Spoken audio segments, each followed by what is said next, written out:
Hello, Alexandra. Mark Smith here. How are you? I'm just going to show you what I can see, and it's obvious to me. I can't see everything. I can't see any of the photos. There's many details still to be added, and yeah, so I really can't see your listing at this point.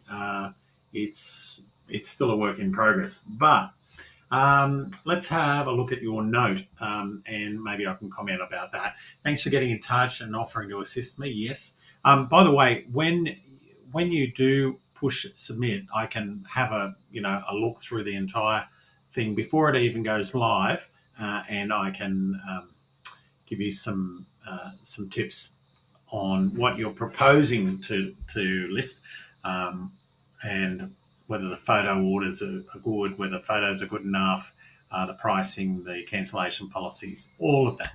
So let's continue to talk a bit about my property. One bedroom, Ben Buckler area, North Bondi. Yep, got that. Um,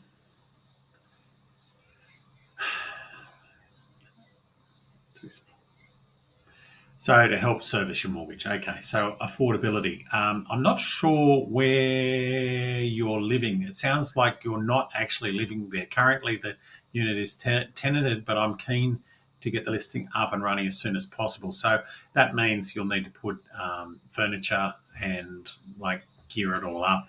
Now, there is something in Sydney called the 180-day rule. Shouldn't be a huge problem for you, but it is something that you've got to be aware of.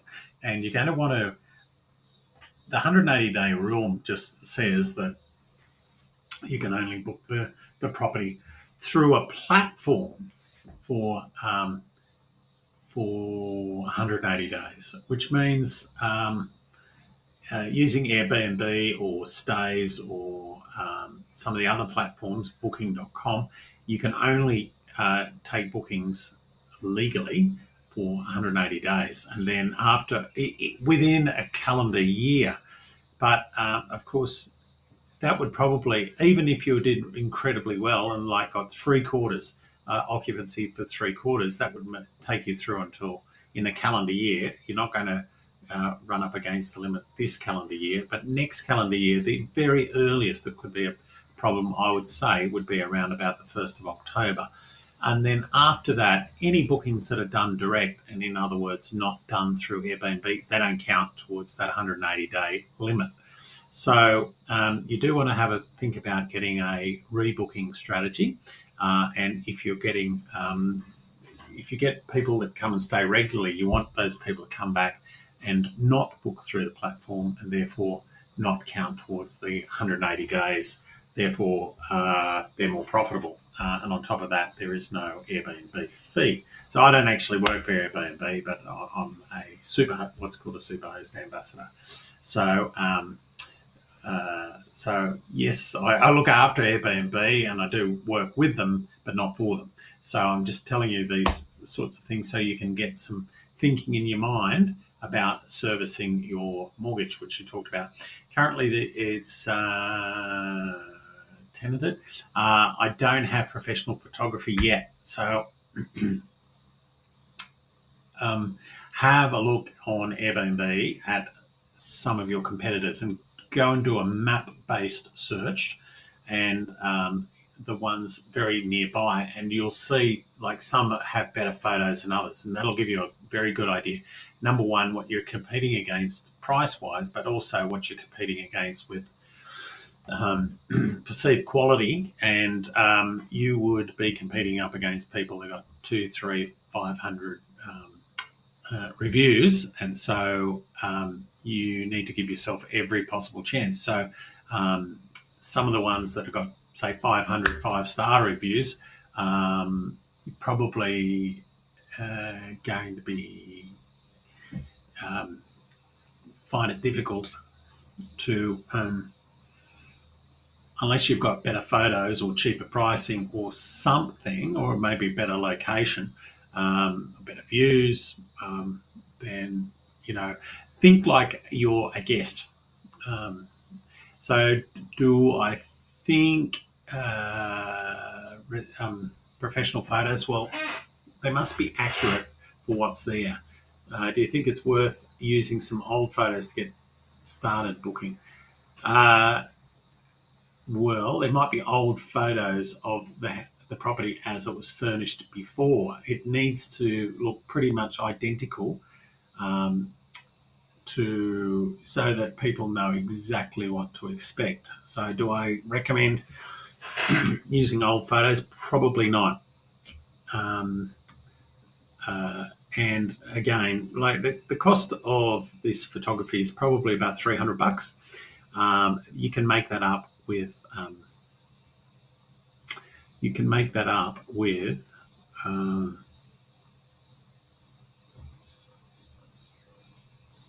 one or two extra nights, basically, in a year. I was considering using professional host to manage it, upwards of 30%.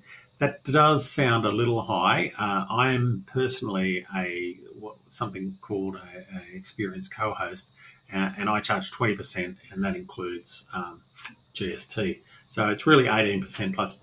So it does sound a little high. Oops. Typically, that rate does not include the cost of cleaning or linen. So by the time you add on cleaning and linen, you might find that your costs, and Airbnb take a fee, usually about 15% as well. When you're a manager. So when you're a manager like myself, we use something called channel management software, and they charge us channel managers 15%. So you'll be paying that sort of service fee, but you also said you're considering managing it yourself. If that's the case, they'll charge you about 4%, but they charge the guest about 14%, or maybe yours is about 3%. I think it works out a little bit higher. So the guest ends up paying about 17%, including your fee plus their fee. So, so if you put on, 17%, well, say 15% for Airbnb plus my 15, then you're up about 35, and then you've got the cost of cleaning. From what I understand, it's a one-bedroom apartment. Sounds like you can accommodate 4 people, so it sounds like there's multiple beds, maybe a sofa or something like that. So it sounds like if there's 4 people, you're probably up for about $60 or $70 worth of linen, depending on the bedding configuration. So you might find that the costs are up around 50% of the revenue. So that's just how it is. I'd like to try managing it myself for a few months first and see how it goes. Okay. So yes, I can help you with that a little bit. You're going to need to find a cleaner, and again, these are some of the things that the manager will manage for their fee. Would be fantastic to get your thoughts on what's involved in hosting, and any tips on getting started successfully. Well, what's involved? If you've ever stayed in an Airbnb, then you'll know that it's not just, you've got to set up the listing, you've got to keep it relevant. If things change, got to let the guests know, you've got to arrange key access. I would recommend a keyless entry for that. And again, if you're in an apartment building, it says that you're in Ramsgate Avenue, then it can be tricky getting guests to your front door. Sometimes there's securities and gates to get through and all of those sorts of things. So you're going to have to navigate all of that. And then there can be strata rules. So there really is a fair bit to think about. I'll give you my number offline, and maybe we can have a further conversation. Yes, you can certainly do it. Depending where you are, you're going to have to arrange the cleaning, the linen, maybe a storage cupboard so that what happens if the guest runs out of toilet paper or shampoo or those sorts of things. What happens if there's accidents and they need extra linen nearby. The toaster blows the fuse. All sorts of things are involved in hosting.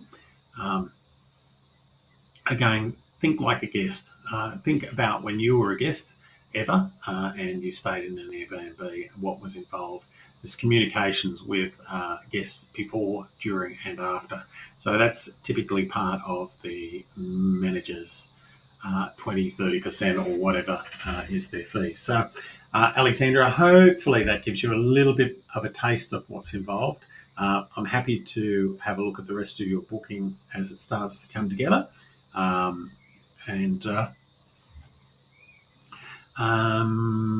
Yes, there's lots more I can tell you. $165 a night, so that sounds on the cheaper side.